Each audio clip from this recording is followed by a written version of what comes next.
कार्तिक महा आरंभ तीसरा अध्याय। कथा सुनने से सुख वैभव ऐश्वर्य प्राप्त होंगे, सारे दुख दूर होंगे। मित्रों सादर जय श्री कृष्ण। मैं पंडित कमलेश शर्मा और आप देख रहे हैं हमारा ये यूट्यूब चैनल। मित्रों बहुत बहुत स्वागत है, बहुत बहुत अभिनंदन है हमारे इस यूट्यूब चैनल में। मित्रों आज हम तीसरे अध्याय के बारे में चर्चा करते हैं। तीसरा अध्याय की कथा कार्तिक माह की सुनाते हैं।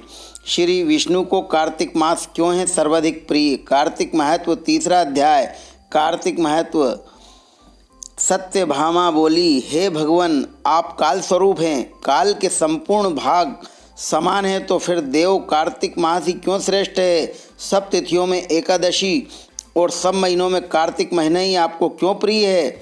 श्री कृष्ण जी बोले, हे कांते तुमने अच्छा प्रश्न किया। एकाग्रचित होकर बेन के पुत्र पृथु और महर्षि नारद का संवाद सुनो।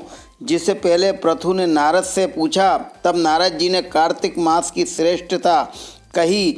नारद जी बोले, पहले सागर का पुत्र शंख नामक राक्षस त्रिलोकी को मथने में समर्थ हुआ। उसने संपूर्ण देवताओं को जीत लिया तथा स्वर्ग से निकाल दिया।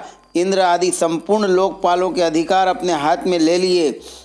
सब देवता उसके डर के मारे अपनी पत्नी और पुत्रों आदि के साथ बहुत वर्षों तक सुमेरु पर्वत की गुफाओं में वास करते रहे। जब देवता और देवलोक छोड़कर चले गए तो भी शंकासुर को संतोष न हुआ। उसने सोचा, मैंने देवताओं को तो जीत लिया, फिर भी वे पूरी तरह शक्तिहीन नहीं हुए। वे वेद मंत्रों आदि के बल के कारण शक्तिशाली हो जाते हैं। यदि उनके वेद मंत्र आदि का हरण कर लिया जाए तो वे बलहीन हो जाएंगे।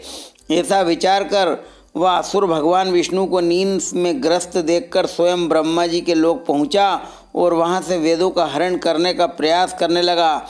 उसके भय के मारे यज्ञ के मंत्र बीजों समेत जल में प्रवेश कर गए। तब तो शंकासुर भी उन्हें खोजता हुआ समुद्र के अंदर प्रविष्ट हुआ, परंतु वे वेद एक स्थान पर कहीं प्राप्त न हुए। पीछे से ब्रह्मा जी सब देवताओं को संग लेकर विष्णु जी की शरण में बैकुंठ लोक पहुंच गए। श्री विष्णु जी को निद्रा से जगाने के लिए सभी देवतागण भजन कीर्तन करने लगे, गंध और धूप करने लगे और रक्षा की प्रार्थना करने लगे। उनके प्रयासों से प्रसन्न होकर भगवान ने नेत्र खोले। तब सभी देवताओं ने श्री विष्णु के दर्शन किए और षोडशोपचार से पूजा करके दंडवत किया। भगवान माधव ने उनसे कहा, मैं आपसे प्रसन्न हूँ, मैं आपकी सभी मनोकामनाएं पूर्ण करूँगा। अश्विनी शुक्ल पक्ष की एकादशी से लेकर देवोत्थान एकादशी तक प्रहर भर रात्रि रहते जो मनुष्य तुम्हारी तरह भजन और कीर्तन करेंगे, मैं उनसे प्रसन्न रहूँगा और वे मुझे प्राप्त कर सकेंगे। शंकासुर जिन वेदों को हर कर ले गया है, मैं शंकासुर का वध करके उन्हें वापस लेकर आऊँगा। अब से बीज मंत्र समेत सभी वेद प्रतिवर्ष कार्तिक के महीने में सदा जल में निवास करेंगे। मत्स्य रूप धारण कर मैं जल में जाता हूँ और तुम संपूर्ण मुनियों के संग आओ। इस लोक में जो अच्छे मनुष्य प्रातःकाल स्नान करते हैं वे निश्चय ही अक्षत स्नान के फल को प्राप्त करते हैं। जो कार्तिक में सदा व्रत करते हैं उन्हें हे इंद्र तुम मेरे लोक पहुँचा दिया करो। हे यम तुम सदा ही उनके विघ्नों से रक्षा करते रहो। हे वरुण तुम उनको पुत्र पौत्र आदि प्रदान करते रहो। हे कुबेर तुम उनके धन की वृद्धि करो।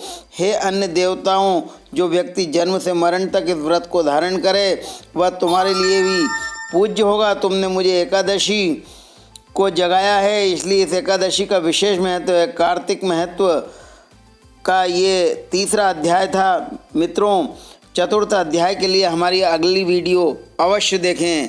शुभकामनाओं के साथ नमस्कार, जय श्री कृष्ण।